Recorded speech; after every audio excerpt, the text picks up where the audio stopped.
Lukolo. Alright, all praise to the Most High. Kolo Lubenani. Happy Feast of Tabernacles.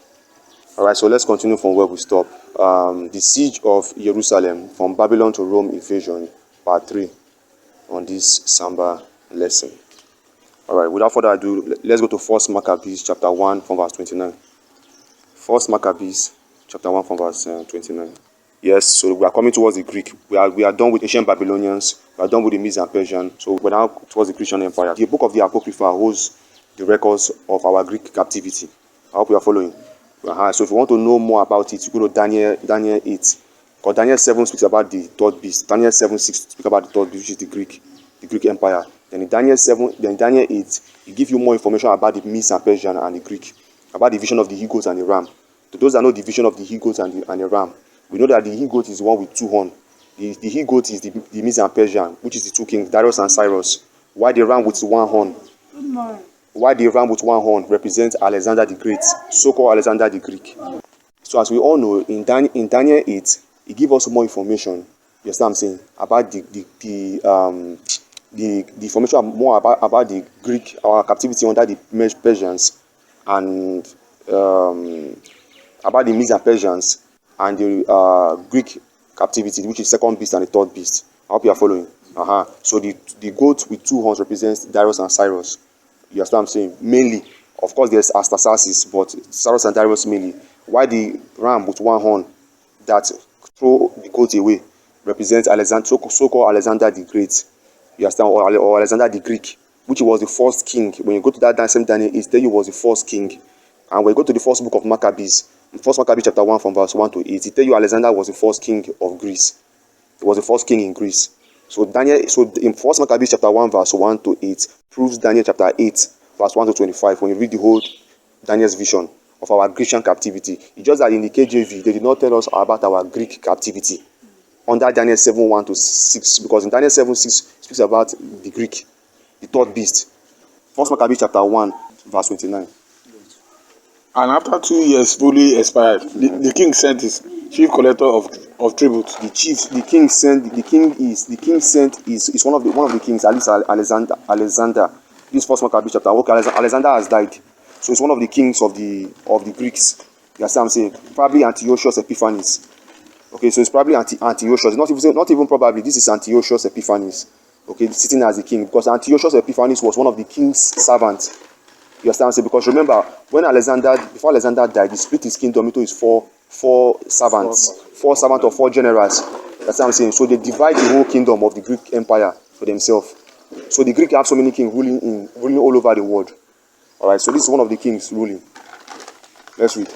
And after 2 years fully expired, the king sent his chief collector of tribute unto the cities of Judah. And if you want to know what I'm saying, go and read the same First Maccabees chapter 1 from verse 1 to 10. You will see that the king, before Alexander died at the age of 32, he tells you his age there when he died. He divided his kingdom to his 4 loyal servants. Alright, read. Who came unto Jerusalem with a great multitude. Verse 30. Now notice the key word here. He sent what? He sent after the expiration of 2 years, he sent his chief collector, that's tax collector of tribute. You see that? Knowing that the Greek have taken over the empire. You understand what I'm saying? And now taking tax, now taxing the whole world. So this was the Bantu's third beast or third kingdom captivity. After the ancient Babylonians, the Medes and Persians, now this is the Greek. So that's the key notes there. So he sent the chief collector of tributes unto the cities of Judah. Who came unto Jerusalem with a great multitude. Verse 30. And spake peaceable words unto them. And I watch this. Give me Daniel 8 about the vision of the he-goats and the ram. Daniel 8:21. Watch this. And the rough goat is the king of Grecia. And the rough goat is what, all the men? And the rough goat is the king of Grecia. And the rough goat is the king of Grecia. And the rough goat is the king of Grecia. Okay, so I think I made a mistake. The vision of the he-goat and the ram.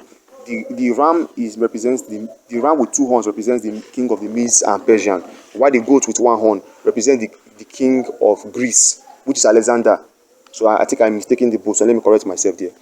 So now it says, and the rough goat with one horn that overthrow the ram with two horns, which is Darius and Cyrus, that kingdom, which is the Medes and Persian kingdom. He said, is the king of Grecia. This is Daniel 8 verse 21. So I'm telling you, most people don't know what Daniel is writing here. until you have the Apocrypha. Apocrypha means hidden. So until you have the Apocrypha, and in that Apocrypha text, the book of the Maccabees, that's when you know all this history that took place. To show you that Daniel prophecy came to pass.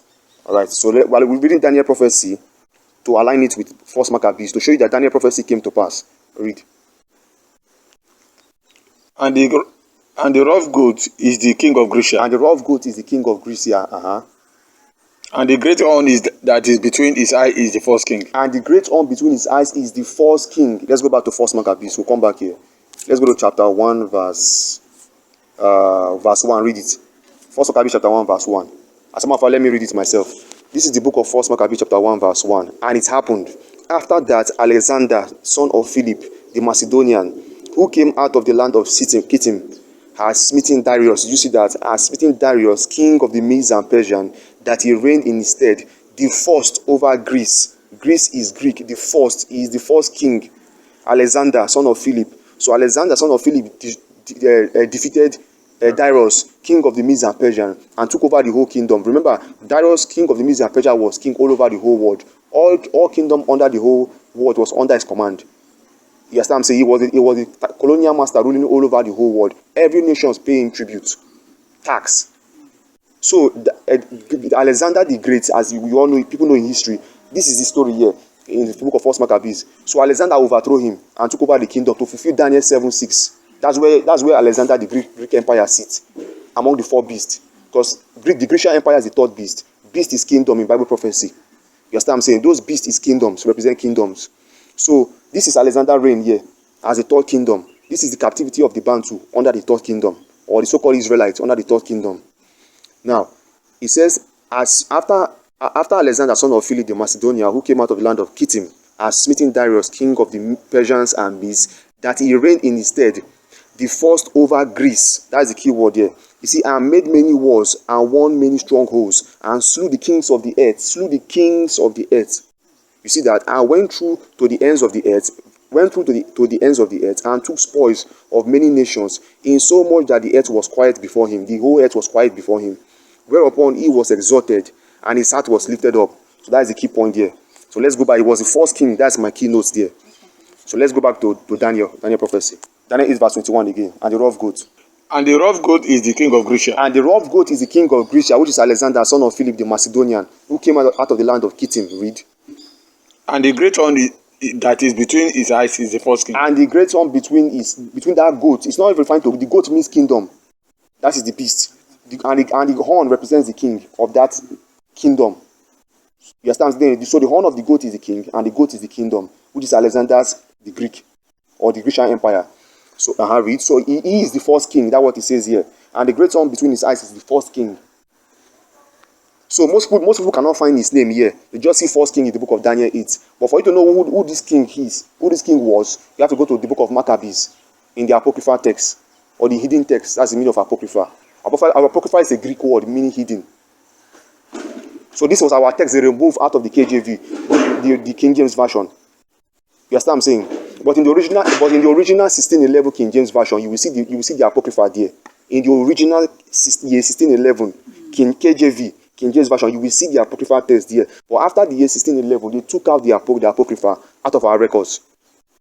I hope you are following. All right, let's read.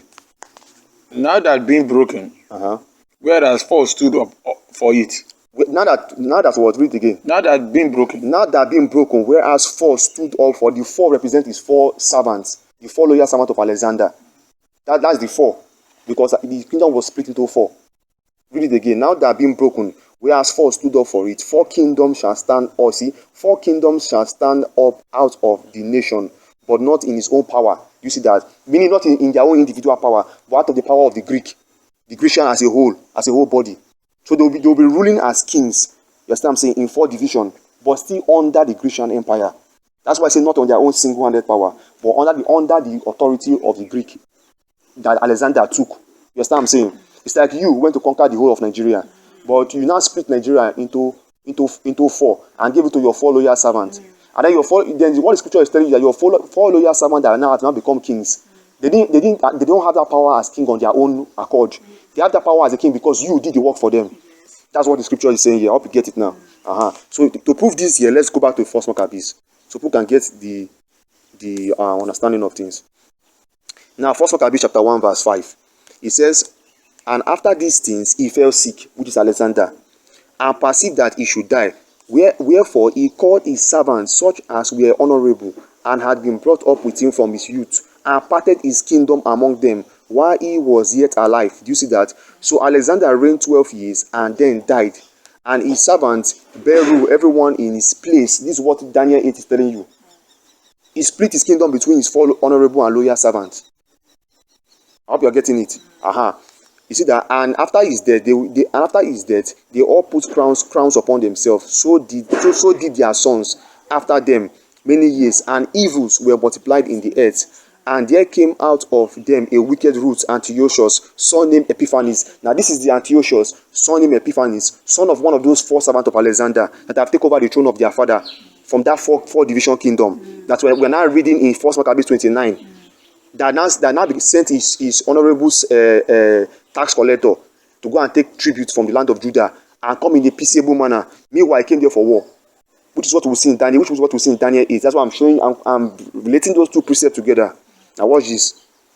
Watch this Antiochus Epiphanes. This Antiochus Epiphanes now in in this same chapter of 1 Maccabees, verse 29, sent one of his chief tax collector, to go into the land of Judah in a peaceable manner. You see that? To take tax from Judah, but in a peaceable way. Just like what Columbus did. When Columbus came to the American, he came in a peaceable manner, but what is in his heart is war. Is to destroy the people. Now watch this, Daniel 8, let's read. Daniel 8 to 22. Now that been broken, whereas four stood up for it.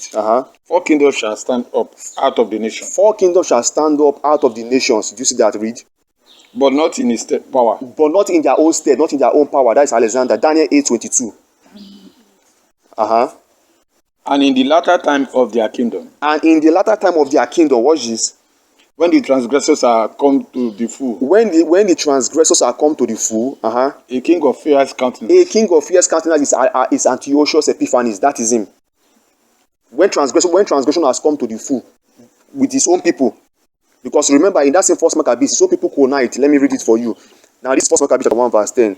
And there came out of them a wicked root, named Antiochus Epiphanes, son named Epiphanes, son of Antiochus the king, who had been an hostage at Rome. You see that, and he reigned in the 137th year of the kingdom of the Greeks. Look at verse 11, the key verse. Now, in those days, there went out of Israel wicked men, who persuaded many, saying, let us go and make a covenant with the heathen that are round about us. For since we departed from them, we have had much sorrow. The same thing we are seeing in the book of Ezekiel 44, when they were baking cake to the Queen of Heaven, which today is your Easter. Daniel 8, let's read. Daniel 8 verse 23. And the latter time of their kingdom. And in the latter time of the Greek kingdom, when the transgressors are come to the full. When the transgressors, our own people, are come to the full, because they make a covenant with the heathen. A king of fierce countenance. A king of fierce countenance, Antiochus Epiphanes, son of Antiochus, one of the four servants of Alexander. And understanding dark sentences. And he understood dark sentences. He knows the mystery of the Abantu people. He knows us very well. Shall stand up. He shall stand up. And his power shall be mighty. And his power shall be mighty. But not by his own power. Because he's still under Alexander's dominion. Even though Alexander is dead, but it was through Alexander he gained that dominion. And he shall destroy wonderfully. And he shall destroy wonderfully through his kingship, as one of the four kingdoms under Alexander. And shall prosper. And he shall prosper and practice. The reason why he shall prosper and practice wickedness, because of our people are the transgressors that come to the full. That's why Daniel tell you. That's why the same Daniel tell you, when you shall see the abomination in the next verse chapter, when you shall see the abomination of desolation. Christ said it in Matthew 24, verse 14 to 15. And when you shall see the abomination of desolation, spoken of by Daniel the prophet, whoso read, let him understand. This is what we are reading here. This is the abomination our people were doing. The Greeks set it up. The Romans finished our people, because our people were the transgressors. Our people were the ones setting up the abomination. Because they went to make a covenant with the heathen. So the heathen helped them make the abomination, set it up for them. Because it is where there is an abomination or hidden practices or hidden customs, like all this your Christmas, Easter, and all these various festivals, worshiping the sun, like Christians worshiping on Sunday. Sunday is sun worshiping. That's why it's called Sunday. Day of the sun. Sunday. Think syllables. Sun. S-U-N. Day. D-A-Y. Day of the sun. Because the Romans teach you to worship the sun. Because the Romans worship sun. They worship the sun god Amen Ra. The Roman Empire worship it. That's why you see the American $1 has the pyramid in it. The pyramid with the all-seeing eye. The American $1 has it there, which is the eye of Horus. Horus is a Greek word, but in the Egyptian it's Eru. That's Eru. But the Roman call it Horus, which is the same thing as Amen Ra, which is the all-seeing eye. That's why you see, if you look at the priest, the Roman Catholic priest, you always see a sun image with the flare something there, because they are sun worshippers. The Roman Empire are sun worshippers. They were the one that abolished the Sabbath and introduced Sunday. If you think I'm lying, go and look at the 4th century under the Synod of Laodicea. You understand? Go and look at the Synod of Laodicea. The Roman Convention, Canon 20. Go and look at Canon 29. Anyone can just go to Google. You don't need to go far. Go to Google, type Synod of Laodicea, or Council of Laodicea. Synod is another word for council. So type Synod of Laodicea, S-Y-N-O-D, Synod of Laodicea, 4th century. Actually, it took place between 330 something AD to 400 years. Within those span of years, go and look it up. Go and look up Canon 29. The Romans said that no so-called Christians must be found Judaizing, because the Christians were keeping Sabbath. And the Christians was the same Christians in Acts 11. It's not Acts. In the book of Acts, where the Gentiles call them Christians, where they call disciples Christians. They were first called Christians at Antioch, because those Christians were the Judah, were the Israelites. The Israelites never called, the so-called Abantu or Israel never called themselves Christians. It was the Gentiles, the Greek and the Romans, the Greco-Roman Empire, where they were calling them Christians. Acts 11 what? Acts 11:26. So it was the Gentiles that called them. They didn't call themselves, because the Bantu kept their bloodline in their father's house, by where they come from. As everyone should. I'm from the tribe of Judah. That's my father's lineage. Because Judah is the name of a person, son of Jacob. So they kept their lineage, but the Gentiles began to give them names, byword names, such as Christians. So that was done by the Romans, and because during that time was the Hellenistic period. And the Hellenistic period is the period between the Greco-Roman Empire, meaning the time of when the Roman took control. Because when the Roman Empire took control, they make Ephesus their capital. You understand? Ephesus was their capital. So you understand what I'm saying? So all this was done by Constantine, the changing of the Sabbath day to Sunday. You understand what I'm saying? The Sabbath day to Sunday, because Sunday is the 1st day, Sabbath is the 7th day of the week. Sunday is the 1st day of the week. Sunday is not the 7th day. Sunday is the 1st day of the week. So because they worship the sun, the Egyptian deity, because the Roman religion was copied from the ancient Egyptians, from ancient Kemet. So they brought that religion. So it is that same religion that they worship, but just modernize it, change the names to fit in their own names. They renamed those Egyptian names and put it their own names. So where it is Amen Ra or Eru, they call it Horus. Now in their own language before then, but when they see that people are figuring them out, when she split her kingdom into church and state, when she split her kingdom, so that people will not figure her out, just as we have the Vatican now. So they now change it from Eru, so it won't be too obvious that people will say, oh, so these people are truly pagan worshippers. So they now change it from the sun god, now make it Sunday. Now carry Jesus and put there. That's what they did. And the Jesus in that context of the real Jesus that they teach people, is not the original the Messiah. It's not the original person. That Jesus there is actually Tammuz. The same Tammuz you see in the book of Ezekiel 8:14. That is the actual Jesus that you are seeing here. If you think I'm lying, go and read Revelations 3 from verse I think 14, where it says Thor says the Amen. If you think I'm lying, go and Google the word Amen. Amen is actually Amen Ra. That's A-M-E-N. When people pray, they say Amen. Amen is actually a hedonistic word. It's actually the name of a deity, Amen Ra. Go and do your research. When people say Amen, they are actually giving credence to Amen Ra, the sun god. That's why you worship on Sunday. On Sunday, to the sun god, Amen Ra. So that the sun god will answer your prayer when you pray or when you pray. That's what people are, but people don't know. When you teach it, they think you are going against them, or you are teaching against their religion, or you are enemy of their practice. You're not the enemy of their practice.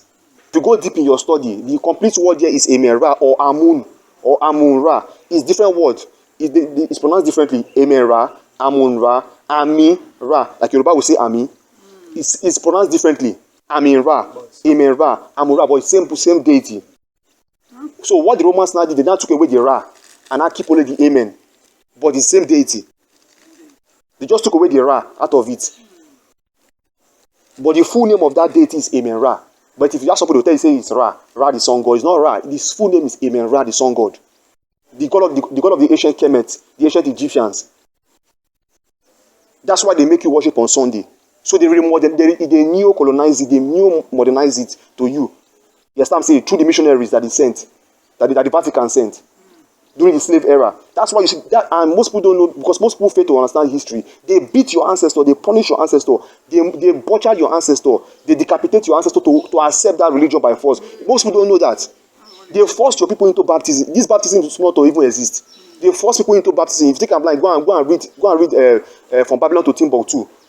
Go and read from Babylon to Timbuktu, the West African Jews doing slave trade. That very chapter, from page 120 to 125. They force our ancestors into Christianity and into, because they resist them. Why will you be enforcing your religion upon us through death?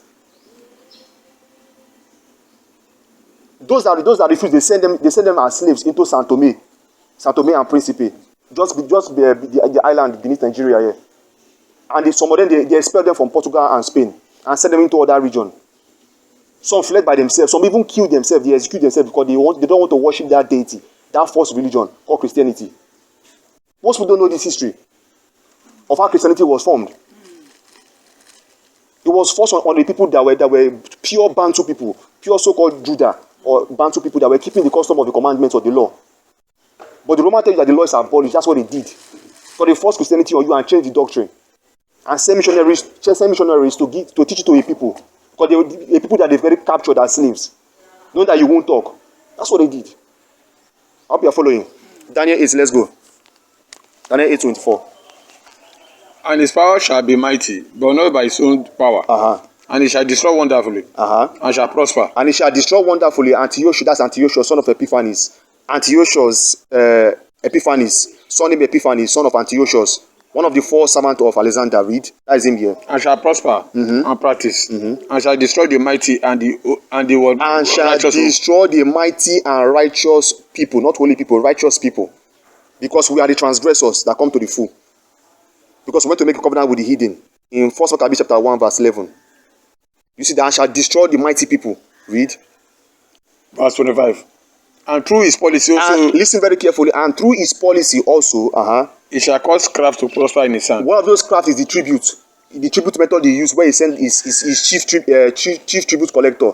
You understand what I'm saying? To go in a peaceable manner. So he used a crafty way. Go very peaceable. You understand what I'm saying? Are we following? Go very peaceable there. Read. And he shall magnify himself in his heart. And he shall magnify himself in his heart. And by peace shall destroy many. And by what? And by peace shall destroy many. And by what? And by peace shall destroy many. And by what, everyone? By peace shall destroy many. And by peace he shall destroy many. Go back to 1 Maccabees chapter 1 verse 29. And by peace he shall destroy many. Because now you will see that same thing, this thing Daniel is prophesying. You will see it in 1 Maccabees came to pass. About this Antiochus under the Greek Empire. 1 Maccabees chapter 1 verse 29. And after 2 years fully expired, the king sent his chief collector of tribute unto the cities of Judah, who came unto Jerusalem with a great multitude. Who came unto Jerusalem with a great multitude. Verse 7, and spake peaceable words unto them. And spake what? Peaceable words unto them. And spake what? Peaceable words unto them. And spake what? Peaceable words unto them. And spake peaceable words unto them. The same thing we see in the book of Daniel. True crafty manner. He will use it to destroy the righteous people because of their transgression. Daniel prophecy came to pass here under the third beast. The siege of Jerusalem from Babylon to Rome invasion, part 3. History is very, very important. Let's read. And spake peaceable words unto them. And spake peaceable words unto them. But all was deceit. But all was what? Deceit. All was deceit. Read. For when they had given him credence, he fell suddenly upon the city. He fell suddenly upon the city. Do you see that? And smote it very sore. And smote it very sore. That's what Daniel was telling you. You destroy the people, the righteous people. And destroy much people of Abantu. And destroy much people of the Bantu, or so-called Israelites, or Yasharala. And when he had taken the spoils of the city. And when he has taken spoil of the city, do you see the crafty counsel that Daniel prophesied of? Daniel 8. He set it on fire. He set it on fire. And put down the houses and walls thereof on every side. He put down the houses and walls on every side. Remember, the temple was built. Is that also? The temple was built by during the time of Ezra. Is that also? Ezra the priest, Joshua the high priest, and Zerubbabel the governor. Then the wall was built by Nehemiah the governor. Is that also? When Nehemiah became a governor. All right, read. So it was destroyed. It would still be destroyed again, and it was rebuilt again. All this are happening during the troublous times. So people that are waiting for great tribulation. Great tribulation is already happening. Read. 32. But the women and children took them captive. Excuse me. Great tribulation has already happened. Not has already happened. As back then as here. Sorry, continue reading. But the women and children took them captive. And possessed the cattle. Do you see that? 33. Then builded they the city of David with a great and strong wall. Then builded they the city of David with a great and strong wall, the Grecians. And with mighty towers, and made it a stronghold for them. And made it a stronghold for themselves. Because now they've gained the city of Judah for themselves. And they put therein a sinful nation. And they put therein a sinful nation. See that? So when the Greek now finally took captivity of our people, they put therein a sinful nation. They took it as captive for themselves. So they took the city of Judah as their own property now, as their own inheritance. And they took therein a sinful nation, wicked men, and fortified themselves therein. Let's now go to the Roman Empire. So we are done with the Greek. Let's now go to the Roman Empire, the last beast. Ezekiel chapter 1, verse 1 to 3. Okay, Ezekiel chapter 1. Let's go. Now it came to pass in the 30th year, the 4th month, in the 5th day of the month, as I was among the captives by the river of Chiba. So Ezekiel was a captive. By the river of Chiba, that the heavens were opened, and I saw visions of the Most High. So we are showing you here, okay, the prophecy of the Bantu people. Okay, what Ezekiel prophesied that will happen, okay, to our people during the 4th beast of Daniel 7:7. You understand what I'm saying? Which is the Roman Empire. Now we are done with the ancient Babylonians, we are done with the Medes and Persians, and we are done with the Greek. So now we are in the Roman Empire now. So let's look at what the Most High spoke through the prophet Ezekiel about what the total decapitation and total punishment and great tribulation our people will face under the Roman Empire. That's what we're about to read now. So in the 5th day of the month, yes, which was the 5th year, yes, of King Joachim captivity. Of King Joachim captivity. This was during the time of Nebuchadnezzar. That's when Ezekiel saw these visions. Verse 3. The word of the Most High came expressly unto Ezekiel. Remember, this is Nebuchadnezzar's captivity. This is the first beast, the first beast of the end, captivity, the first one. Ezekiel is going to prophesy about the last one, which is what we are still experiencing this day. But he's going to prophesy how it will start from the Roman Empire. That's why prophecy and history is key. All right, let's go. The word of the Most High, especially unto Ezekiel, the priest, yes, the son of Buzi, yes, in the land of the Chaldeans, by the river Chiba, and the hand of the Most High was there upon him. And the hand of the Most High was there upon him. So when the Most High visited Ezekiel, let's see what the Most High told him in Ezekiel chapter 4, 1 to 17. Let's go. 1 to 17, you stop. Let's read. Thou also, son of man. Thou also, son of man, watch this. This is what the Roman Empire will do. Take thee a tithe. Now remember, the Most High told Ezekiel, don't forget, the Most High told Ezekiel, you are their sign.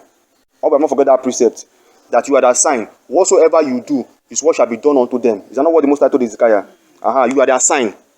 So when you go to my people in captivity, demonstrate this attitude for them. Whatsoever they see you doing is exactly what will happen to them. You are them. You are their sign. Meaning, if Ezekiel fall on the ground, it means that his own people will die. So he is their sign. That's what Ezekiel is going to. This is what Ezekiel came to tell his people. Now watch this. Thou also, son of man. Thou also, son of man. Take thee a tithe. Take thee a what? A tithe. Take thee a tile. And lay it before thee. And lay it before thee. And portray upon it the city. And portray upon it the city. So take a tile and portray it. This tile you portray will represent the city of Jerusalem. We are reading Ezekiel 4. And this tile will represent the city as a similitude of the city. Read. And portray upon it the city, even Jerusalem. And portray upon the city, even Jerusalem or Jerusalem. Verse 2. And lay siege against it. And lay siege against it. So he tells Ezekiel, take all these objects, and when you build a tower and form it a city, lay siege, take some stone and lay siege against it. You understand what I'm saying? It's like someone preparing for war, and they have this diagram, chart board, that they used to know how they will counter an opponent. That's what he's telling Ezekiel to do. All those things that you are demonstrating on the ground to them, those siege that you are laying against it will be the Roman Empire, which we will show you in a moment. That is truly this prophecy is actually the Roman Empire coming to take over the kingdom from the Greeks, of which the Bantu people, the so-called Israelites, were still in captivity under. Watch, read. And build a fort against it. And build a fort. What's a fort? A fort means a defense. Now this fort, the Roman Empire will build it so that the Bantu people will not escape. Nobody's going out. Nobody's coming in. The Roman Empire will build defense city round about our own city, so that nobody is going out, nobody is coming in. So anyone that want to go out, they will kill the person, or they will capture the person. If the person surrender, they will capture the person. If the person resists, they will kill the person. That's this Ezekiel prophecy here. I know the interpretation. That's what I'm explaining to you. Read. And cast a mount against it. And cast a mount against it. Mount means a mountain, because the Roman Empire began to mount blocks, mount stone. They gather rocks together and set a heap of stones. That's what they mean by mount. They also used some of the mountain ridge as their means of barricade or defense to challenge the people. That's what they mean by cast a mount upon it. Cast a mount upon it simply means the mountain region, predominantly. That means the Roman Empire will use the mountain as their advantage, because remember, water flows through those mountains, so they will block that water passage. Because there's a lot of mountains in the cities of Judah. When you read Joshua, there are mountains in the cities of Judah and Ephraim, the two kingdoms. Let's read. And cast a mount against it. And cast a mount against it, meaning the mountain. Set the camp also against it. Set the camp also against. The camp is the Roman Empire, the Roman armies that Christ warned our people in Luke 21. He said, and when you shall see Jerusalem encompassed with army, know ye therefore that the desolation thereof is nigh. So this is what Ezekiel is prophesying. Christ said the same thing. Read. And set battering rams. And set battering rams. Battering rams is an instrument that they will use to break maybe their gates. That's battering rams. It's an instrument of war. Against his roundabout. And set battering rams against his roundabout. 3. Moreover, take there unto thee an iron pan. Moreover, take unto thee an iron pan. And set it for a wall of iron between thee. And set it for a wall of iron between thee.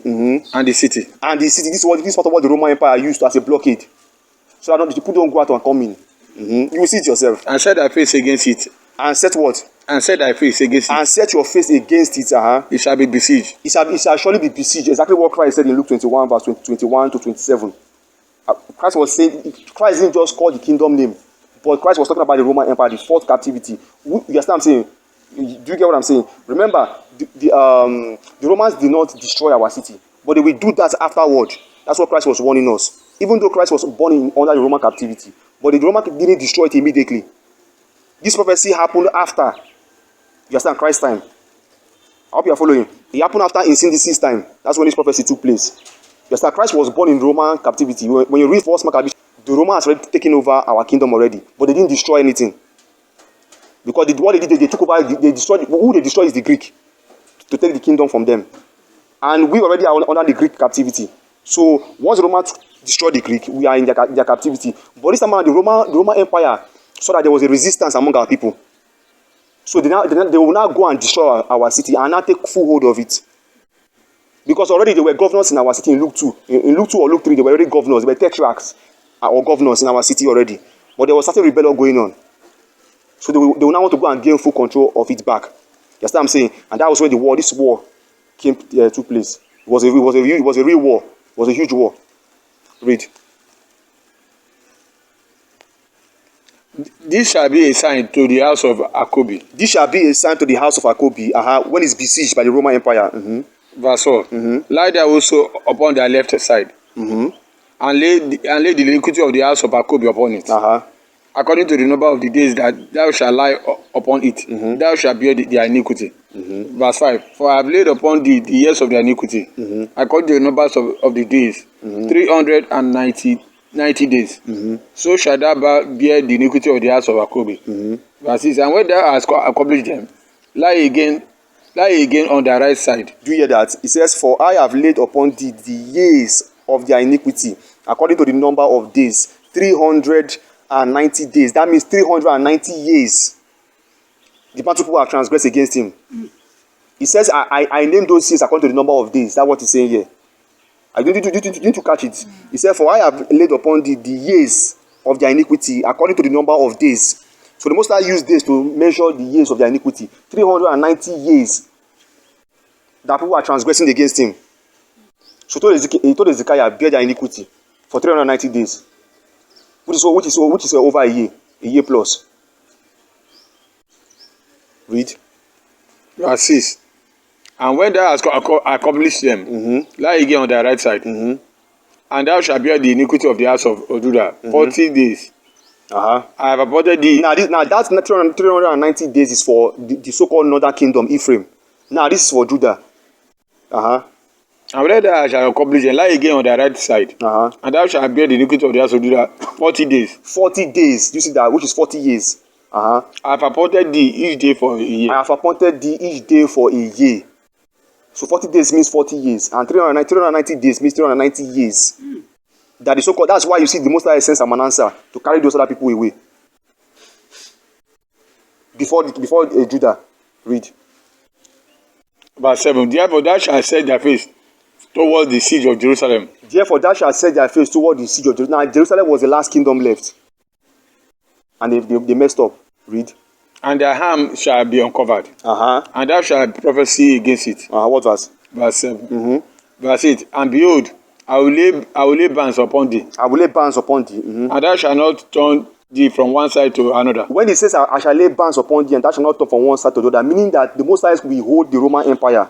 He will hold the Roman Empire. The Roman Empire will not turn to the left or to the right until they have destroyed Jerusalem. That's what that prophecy means.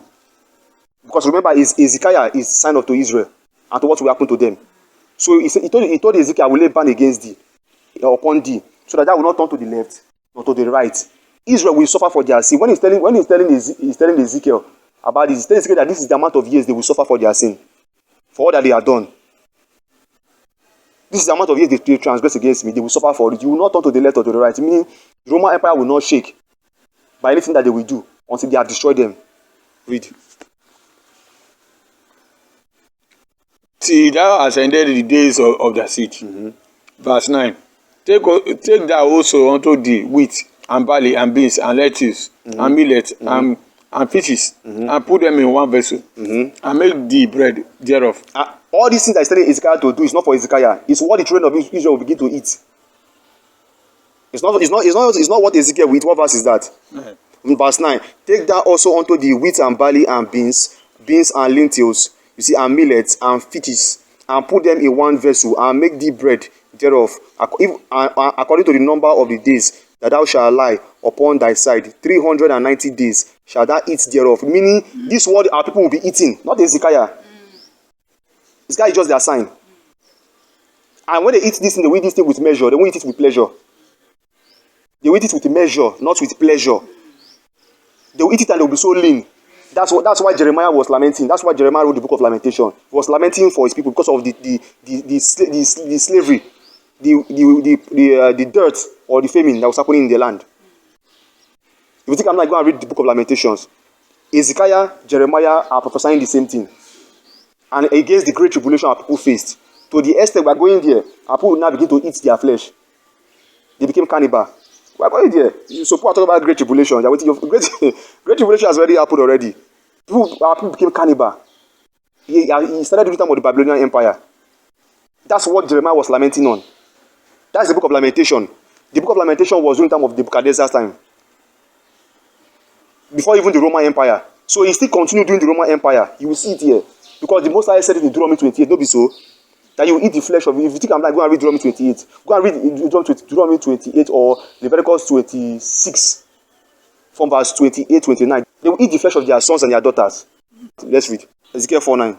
Take thou also unto thee wheat and barley and beans and lettuce and millet and fishes, and put them in one vessel, and make thee bread thereof, according to the number of the days that thou shalt lie upon thy side. Yes. 390 days. 390 days. 390 days means 390 years. So you can see how long our people were in captivity back then. They will eat in sorrow. They will eat in sorrow. That's what Moses was telling them. Read. Shall thou eat thereof?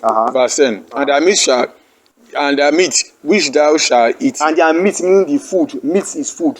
People don't stop confusing meat with animal flesh. Meat simply means food.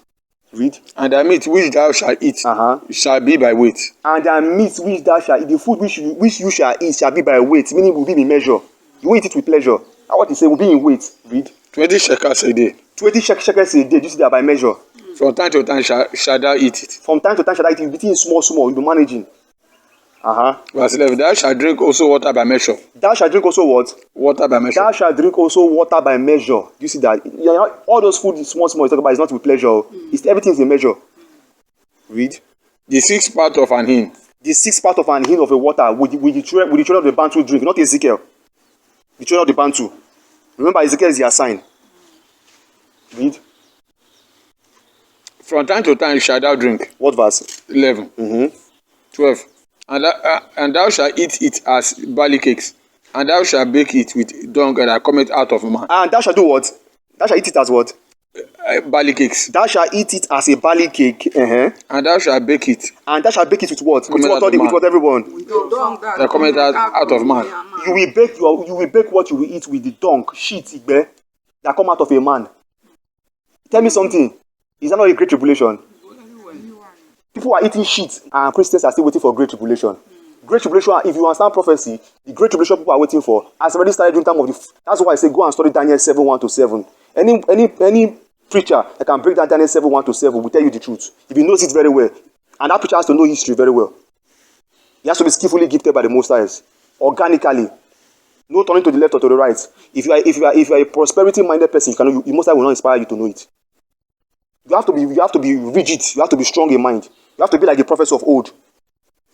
They don't send riches. Their riches is wisdom. That's the only way you can have that wisdom to teach it. If not, you will not know it. You will not know it, and you will not know it, and you will not be able to interpret it. Read. Verse 12. And thou shalt eat it as barley cakes. And thou shalt eat it as barley cake. Our people were suffering. The Bantu people. Us today, the Igbo, the Yoruba, the Hausa, and all the sub-Saharan Africa, the Upper Guinea and the Lower Guinea, from the Senegambia region all the way down to Uganda or Ethiopia region, go down to so-called South Africa, which is north. We are suffering. This is where everything took place. All these things you are reading all took place in sub-Saharan Africa, not in Middle East. That's where the real land is, which is this part of where we are staying, this so-called Nigeria. It's part of the land. This is where everything will happening. Nigeria, all the region within sub-Saharan Africa, the sub-Saharan region, that's where this event in the scripture is taking place. That's where the original Israelites were. That's who the original Israelites are. They are so-called black people. They are not Caucasians. Your slave master just changed the history, changed the face of the people, to take the pride that they are the righteous people of the whole earth. They are the chosen ones of the Most High. Because you are their slaves. How will a master allow a slave to be above him? Is it possible? Not possible. You are the chosen ones that rebel against the Most High. You transgress the commandment and the law. So your slave master put you below you and take your pride, the pride and the praise that's supposed to go to you. They take it to themselves, change the color, change everything, and tell you they are the righteous people, chosen of the Most High. That's why they promote white supremacy. You have the KKK, Ku Klux Klan. They say that you are a nobody, you are a third world nation, you are nothing. You are monkey, you are baboon, byword. All these things in Deuteronomy 28, the so-called blessing and the curse, is there. If you keep my commandment, this is the blessing that will follow you. If you refer my commandment, this is the curse that will follow you. Everything you need to know is there. All the plague that is happening from that time till now, from Moses' time years till now, is written in that Deuteronomy 28. You cannot escape prophecy. I don't care if it's thousands of years ago. It will hit you. In the next 1 million years, that prophecy will still hit you because the Most High is forever. You cannot hide your face from him. Your generation cannot hide their face from him. It will meet you. It will pursue you. It told you it will pursue you and overtake you. In Deuteronomy 28:46, it says forever. Maybe people don't know what forever means. Forever, you are still living under forever. Forever means without end. As long as you transgress that commandment and that law, this curse will follow you, will pursue you. It will meaning you to go and wait for your children, when they transgress it too. Except they come back to me. Among those children, come back to me. But those ones that refuse to come back to me, that curse will follow them. It will pursue them. In fact, it will wait for them in the front. They will meet it. That's exactly our children are not born in captivity. Are they not born in the rubbish going on the earth? It's waiting for them. The children that you want to give birth to, this wickedness of the earth is waiting for them. He has overtaken everybody. Because our people fail to know who they are. History is very important. Your lineage, your lineage, your bloodline, your parentage, your stock is very, very key. Your pedigree is very important. However you want to know it. If you don't know your father's house or where you come from, you lose your history. Anybody can tell you anything, you just take it. You are destroyed. You are a goner. Because now you don't have any record of who you are. So now you now begin to take borrow tradition, borrow religion from different people. That's exactly what our people are doing. We are taking borrow religion, borrow tradition from the people, and just tell us these Caucasian people, these so-called white men. Because we fail to know history. History is very key. And have you noticed that they're removing history from schools? Even the history that everything there is even fake. They just choose the one they want to teach you. The real history they will not teach you. The one that happened back, way back. They will not tell you that. Because it will expose them. What they did to your ancestors. And they are still doing it today. Not even just your ancestors. They are still doing that thing they did to your ancestors today. But in a more classic way. In a more modernized way. In a more diplomatic way. So it will reveal who they are. So they will tell you that we don't practice racism. Everybody is not one. The whole world is not one. The whole world can never be one. There will always be a race. Or in fact, whether they call it racism or not racism, there will always be a division of a people that are not of the same race because they are hybrid. How can you compare a hybrid being with a natural based being? We are natural and organic to the earth. The Caucasians are hybrid. Even they themselves know that we are the chosen ones. Some of the people are confessing it. They know who we are. But it's an irony that our people don't know who they are. They're hybrid. Read, son of man. Ezekiel 4. And thou shalt bake it with dung that cometh out of man. And thou shalt bake it with dung that cometh out of a man. Such an eyesore. Read. 13. And the Most High said, even thus shall the children of Jacob eat their defiled bread among even the Gentiles. In this manner shall the children of the Abantu or the sons of Jacob or Jacob eat in this manner. Because Ezekiel is their sign. Like I taught last Sabbath. Ezekiel is their sign. All this is not what Ezekiel will do. Ezekiel just demonstrated to them what day the rebellious house of Israel will do. What will happen to them? Read. Even thus shall the children of Jacob eat their defiled bread among the Gentiles. Even so shall the children of Israel, or children of Israel, rightfully said, Jacobi, or the Bantu people, eat their bread or food amongst the Gentiles. You see that? Amongst the Gentiles. That's exactly what happened. Read. Whither I will drive them. In the place wheresoever I will drive them throughout the four winds of the earth, even if they are mixed with the Gentiles, they will eat in this manner. They will suffer. Because they refuse to keep my commandments. So I'll make them suffer. That's why you see our people crying today, running around, running all over the world, running around, asking for money. They are asking for the wrong things in the right time. Because do you know why so? Because the preachers are not telling them the truth. They're not giving them the right doctrine. They're not feeding my sheep well. Our people are lost sheep. So they are lost. They need knowledge. My people are destroyed for lack of knowledge. Hosea 4:6. If you don't teach people, don't feed people. That's why Christ told Kepha in I think it's John 21. He said, Kepha, feed my sheep. He repeated it 3 times. Feed my sheep, feed my sheep, feed them means teach them truth, teach them doctrine, teach them history. But pastors don't do that. The only time they go to Genesis or Exodus is to go and concord one doctrine and twist it for prosperity. That's what's happening. It's an irony. That is the truth, but the truth is bitter in the ear. When you tell people truth is bitter in their ear, they'll see you as an enemy. That's the reality of things. That's what they are doing all over. All of them are using the same blueprint. It's unfortunate. That's why you see Christ was rebuking all these Sadducees and Pharisees here and there. Because they were teaching false things. They were concerned about the carnal things. That's what, if you think I'm like, go and study the Christ debate or contest with the Pharisees and Sadducees and all these various religions that existed back then. You understand what I'm saying? The Nicolaitans, so all these various sects, even after Christ's time. Religion didn't start today. Christ was against those things. But people are now putting religion under Christ on synesthesia. Synesthesia did not send you with religion. What he tell you to do is to keep the law. Christ is no different from the prophets. That's why it tells you in Deuteronomy 18:15-18. The Most High told Moses, I will raise up a servant, likened unto thee. And he shall do whatsoever I commanded him. Likened unto you, as you, Moses, are. I will raise up a servant likened unto you. Like Luke 24:19. Are we following? History is very important. That is the key thing there. And doctrine is key. History is very key. Daniel 7:1-7 is very, very important. If anyone can break it down, it can tell people, it can tell us what is happening today all over the world, not just people in Nigeria here. Everybody in Akebulan, in so-called Africa. Because the word African came from Africanus. That's the name of a Roman general. Most people don't know that Africa or Africanus came from a Roman general.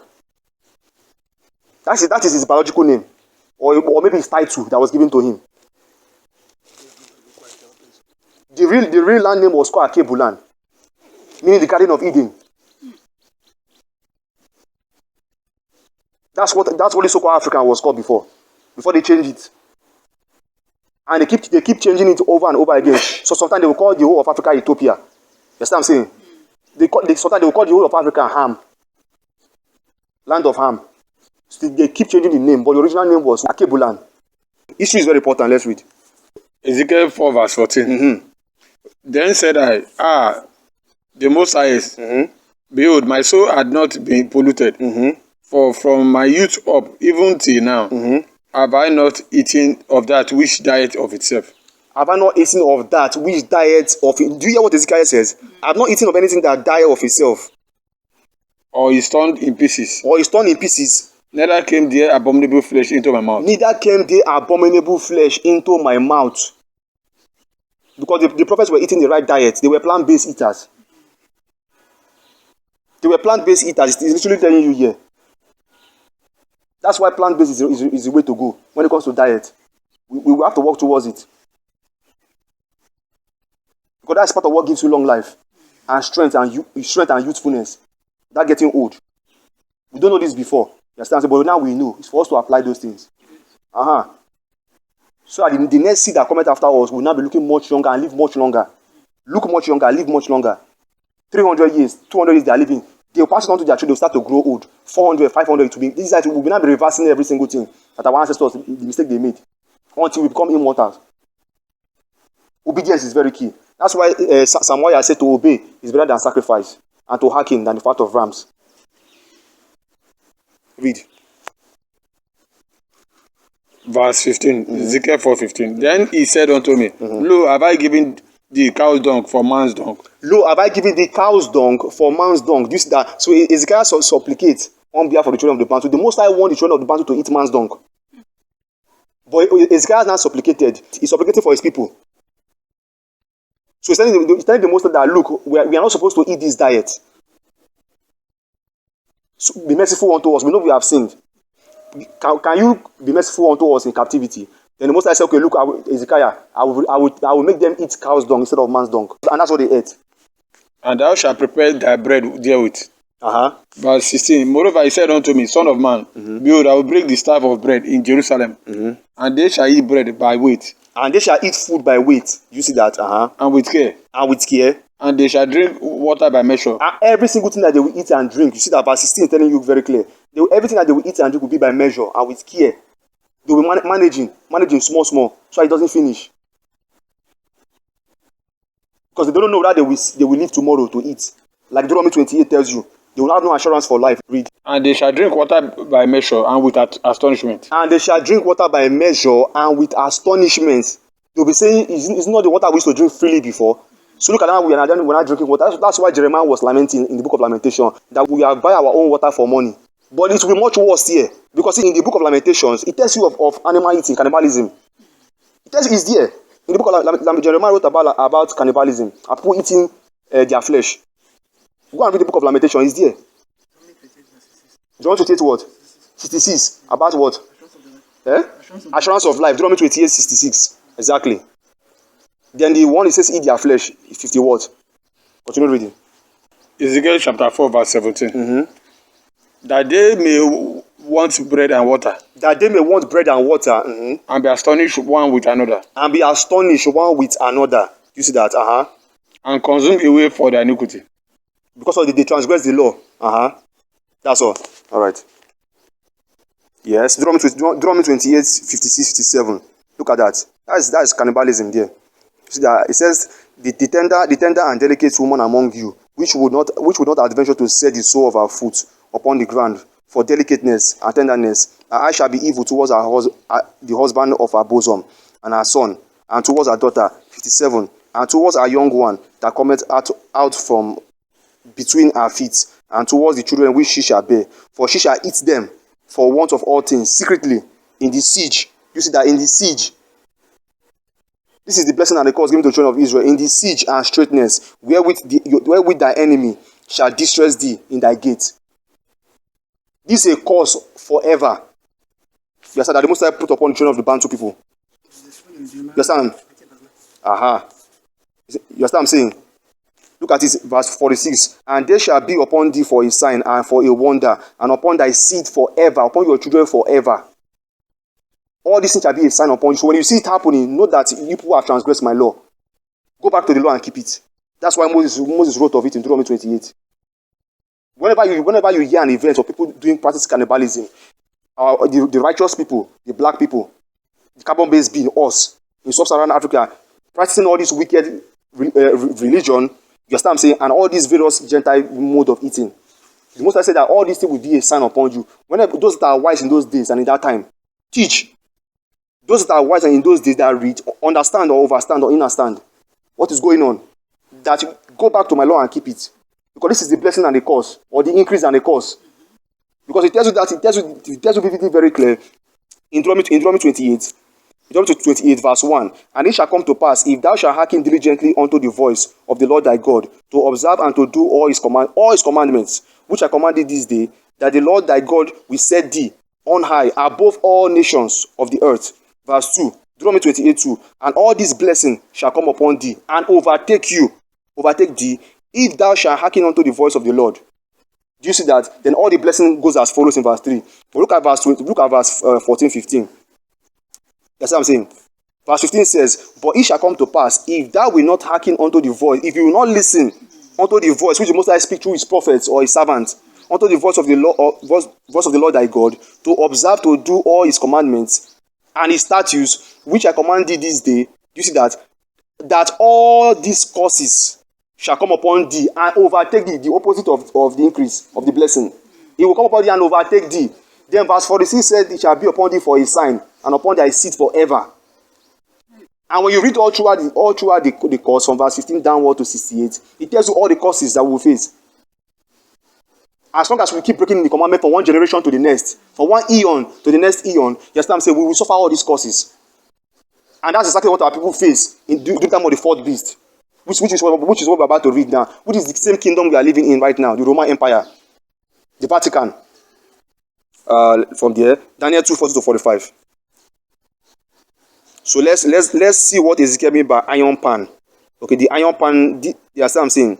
The iron pan in Ezekiel 4:3. Okay, where it says for a wall against Jerusalem. You understand what I'm saying? It's referring to the Roman army. So let's see the iron pan. Talking about the book of Daniel, chapter 2 from verse 40. Okay, so let's explain Ezekiel 4:3. Read. And the fourth kingdom shall be strong as iron. And the what? All the men. And the fourth kingdom shall be strong as iron. Read it very loud. And the fourth kingdom shall be strong as iron. And the fourth kingdom or the fourth beast shall be. Remember, this is Daniel 2, not even Daniel 7. So Daniel is giving more information every single time he sees vision about these four kingdoms. So now, he's telling you about the last kingdom, the Roman Empire. They shall be strong as iron. He says, and the fourth kingdom shall be strong as iron, which is what Ezekiel 4:3 is saying. Let's go back to Ezekiel 4:3. Remember, Ezekiel is their sign. This is Ezekiel 4 verse 3. Moreover, take thou unto thee an iron pan. Do you see that? And set it for a wall. And set it for a wall of iron between thee and against the city, which are the Roman armies. Do you see that? That is the iron. That is the iron in that precept. The fourth is the wall that the iron of the Roman Empire will build. But the iron himself are the Roman Empire, the fourth beast or the fourth kingdom. Remember in Daniel 7:23, it tells you that the fourth beast shall be the fourth kingdom. So Bible prophecy, beast is kingdom. According to prophecy, beast is not animal. He may use animal, but beast represents kingdom. Because he's speaking in parables. So this Ezekiel prophecy, there's a lot of parables in it. So the iron there is not, it does not mean this normal iron of steel. It represents the Roman armies that will be as strong as iron, as likened unto. It's not that they are iron literally, but allegorically, they are strong as an iron, meaning they will be a very strong army to withstand. I hope you are following. All right. That's Ezekiel 4. That's so. Moreover, take that unto thee an iron pan and set it for a wall of iron. You have to link prophecy together to understand the mystery of things. That's why Isaiah 28:10 tells you, for precept must be upon precept. Precept upon precept, you repeat it twice. Whenever something is repeated twice, it means it shows you the importance of that thing. You must go through use that method. Whenever the Most High repeats something twice, it shows you the severity of that thing. So he said precept upon precept, he repeats it again, line upon line, here a little, there a little. So take from here. Meaning, if you want to teach, you must use that principle, that method. That is the principles of understanding. If you want to overstand something or understand or understand things, you have to use that principle of precept here. From one book of the prophets, from one book of, you understand what I'm saying? That's how it works. And mind you, there's no such thing called Old Testament or New Testament. There's one Testament. That's a Roman concept of Old and New Testament. There's one Testament. The Most High does not change. There's one Testament. Just different servants that the Most High use in different levels. You understand what I'm saying? Whether they are prophets or they are teachers, is the same method. No such thing is called Old Testament or New, because you see, they use the Old Testament and New Testament to throw away the prophets of old. To tell you that law is done away with. That's what the Romans did. It's one Testament. Christ in synthesis is the Testament. Do you understand what I'm saying? Testament is just one. Let's read. Daniel 2 verse 40. And the fourth kingdom shall be strong as iron. For as much as iron breaketh in pieces and for as much as iron breaketh in pieces, meaning that those Roman armies, the fourth kingdom or the fourth beast. That's why it says Daniel 7:7 is very important. Daniel 7:1-7, read. For as much as iron breaketh in pieces and subdue all things. And so for as iron can break in pieces and subdue anything that you use to strike. And as iron that breaketh all this, shall he break in pieces and bruise. Shall he break in pieces, meaning it will destroy nations and it will wound them. It will cause them distress. In so much that cannibalism will set in. As we read in Deuteronomy 28. 57-58. And all the other causes that they will face. 41. And whereas thou sawest the feet and toes, part of potter's clay and part of iron. And whereas thou sawest the feet, part of what? Part of potter's clay and part of iron. Part of potter's clay and part of iron, because the Abantu people will live among the Gentiles. The kingdom shall be divided. That's why it tells you that in all the cities where you shall be among the Gentiles. You know what it says there? In all the cities where you shall be among the Gentiles, that you will, all these things will come upon you. Read. Part of potter's clay and part of iron, the kingdom shall be divided. The kingdom shall be divided, But there shall be need of the strength of the iron. But there shall be the strength of the Roman Empire inside of it. But the other nations will be inside them. For as much as thou sawest the iron mixed with miry clay. For as you saw iron mixed with miry clay, for as you saw the Gentiles mixed with the righteous people, that's what he's telling you there. And not just only the righteous people, the Gentiles with other Gentiles, because remember, the Roman Empire are Gentiles. They captured the whole world. So you have other Gentiles too in their colonies, and you have the righteous people or the holy people or the chosen people too among them. They look like this multitude. Because the clay represents the other nations, the iron represents the ruling nation. So when he's telling about the mixture of iron and clay, it's not referring to this physical iron and physical clay. It's referring to two different sets of people.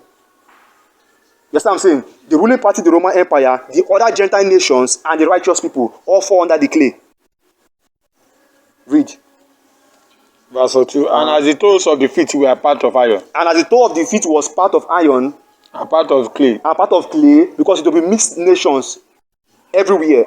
So the kingdom shall be partly strong and partly broken. So shall the kingdom be partly strong and partly broken. Do you see that? That's why there was a rebellion. That's why the Roman need to come and fight and destroy Judah.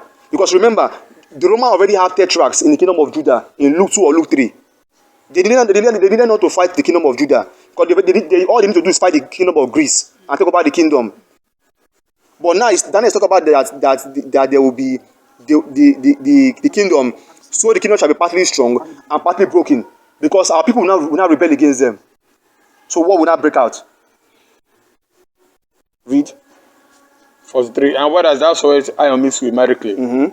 They shall mingle themselves with the seed of men. But they shall not cleave one to another. Even as iron is not mixed with clay. Even as iron is not mixed with clay. What verse is that? 43. 44. And in the days of these kings shall the Most High of heaven set up a kingdom, which shall never be destroyed. And the kingdom shall not be left to other people. But they shall break in pieces and consume all these kingdoms, and they shall stand forever. 45. For as much as thou sawest that the stone was cut out of the mountains without hands, and that he break in pieces the iron, the brass, the clay, the silver, and the gold, the great power had made known to the king that what shall come to pass hereafter. Now what shall come to pass hereafter? What verse is that? 45. That's verse 45. All right. The siege of Jerusalem from Babylon to Rome invasion, part 3 comes to an end. By the will of the Most High, we'll continue next time. Okay, for the remaining part. Remember, it's an historical lesson, so it's going to be very lengthy. But even though we are almost done, but we'll continue next time. All right. So, Ukolo Lubenani, everyone. Ukolo Lubenani. All right. Happy Feast of Tabernacle. All praise to the Most High. All praise. All right.